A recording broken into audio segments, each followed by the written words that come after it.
Hi, it's Elise from the Griffith Silver Lake. Welcome to our second model home. This is an A floor plan and it is a little bit different because our living is on the third floor, as you'll see here.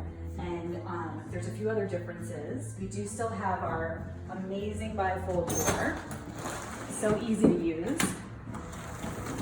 But different than the B floor plan, this one is at the front of the property. You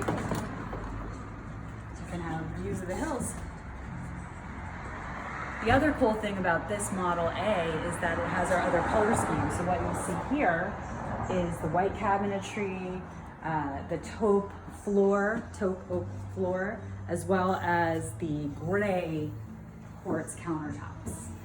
The other difference are these black matte lighting fixtures.